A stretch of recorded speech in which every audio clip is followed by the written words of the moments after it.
ಈ ಥರ ಟಾರೋಡ್ ಪಾಯಿಂಟು ನೀರಾವರಿ ನೋಡಿ, ಅಕ್ಕಪಕ್ಕ ತೋಟಗಳೆಲ್ಲ ನೋಡ್ಬೋದು. ಇದು ಜಾಗ ಸೇಲಿಂಗ್ ಇಟ್ಟಿರೋದ್ರಿಂದ ಕ್ಲೀನ್ ಮಾಡಿಸಿಟ್ಟಿದ್ದಾರೆ. 1 ಎಕರೆ 1 ಕುಂಟೆ ಜನರಲ್ ಪ್ರಾಪರ್ಟಿ. ಈ ಥರ ಟಾರೋಡು ಇಲ್ಲಿ ಅಕ್ಕಪಕ್ಕಲ್ಲಿ ಎನ್ವೈರ್ಮೆಂಟ್ ನೋಡ್ಬೋದು ನೀವು. ನೀರಾವರಿ ಯಾವ ಥರ ಇದೆ ಅಂತೇಳಿ. 24 hours ಕರೆಂಟು, ನಿರಂತರ ಜ್ಯೋತಿ ಅಂತೇಳಿ. ಮಳವಳ್ಳಿ ತಾಲೂಕು, ಬೆಂಗಳೂರಿಂದ ಇಲ್ಲಿಗೆ ಕರೆಕ್ಟಾಗಿ ಎಕ್ಸಾಕ್ಟಾಗಿ 85 ಕಿಲೋಮೀಟ್ರ್ ಆಗುತ್ತೆ. ತಂಟೆ ತಕರಾರು ಯಾವುದೂ ಇಲ್ಲ, ಕ್ಲಿಯರ್ ಟೈಟಲ್ಸು. ಸೊ ಹಿಂದೆ ಇದು ಯೂಕೋಲಿಪ್ಟಸ್ ಇತ್ತು, ಕ್ಲೀನ್ ಮಾಡಿಸಿಟ್ಟಿದ್ದಾರೆ ಈಗ. ಹಿಂದೆ ಕಾಣಿಸ್ತಿದೆಯಲ್ಲ ಅಲ್ಲಿ ಬ್ಯಾಕ್ ಸೈಡಲ್ಲಿ, ಅಲ್ಲಿ ಬಂದ್ಬಿಟ್ಟು ನಿಮಗೆ ಈ ಕಾವೇರಿ ಚಾನಲ್ ವಾಟರ್ ಬರುತ್ತೆ. ಬೇಕಾದ್ರೆ ನೋಡೋದು ಗ್ರೀನಿಶ್ ಆಗಿ ಹಳದ ಹತ್ರ ಬೆಳೆದಿದ್ದಾವಲ್ಲ ಗಿಡಗಳೆಲ್ಲ.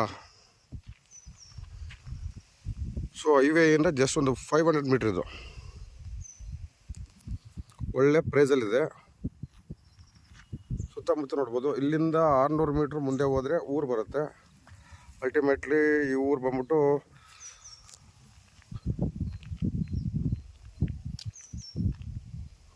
ಅದಿರೋಲ್ಲ, ನಮ್ಗೆ ಗೊತ್ತಿರೋರೆ, ತೊಂದರೆ ಇಲ್ಲ. ಇಲ್ಲಿ ಎದುರುಗಡೆ ನೋಡಿ, ಬೇರೆ ನೀರಾವರಿ ಎಲ್ಲ ಯಾವ ಥರ ಇದೆ ಅಂತಂದರೆ ಗ್ರೀನಿಶು ನೋಡಿ. ತೆಂಗಿನ ತೋಟಗಳು, ನೇಪಿಯರ್ ಹುಲ್ಲು.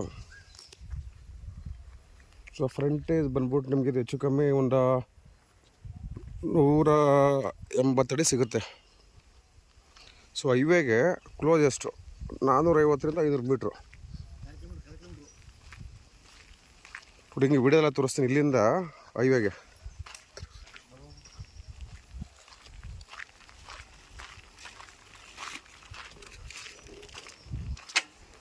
ನ್ಯಾಷನಲ್ ಹೈವೇ 209ಗೆ ತುಂಬ ಕ್ಲೋಸೆಸ್ಟ್ ಆಗಿರೋದು ಪ್ರಾಪರ್ಟಿ. ಮಳವಳ್ಳಿ ತಾಲೂಕು, ಹಲಗೂರು ಹೋಬಳಿ.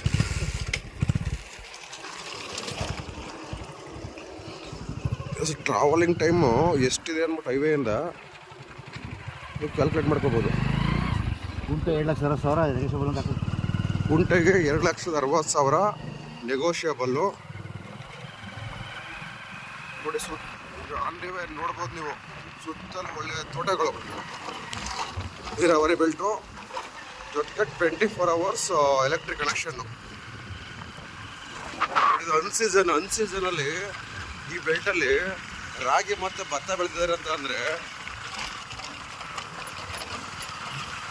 ಇಮ್ಯಾಜಿನ್ ಮಾಡಿಕೊಳ್ಳಿ.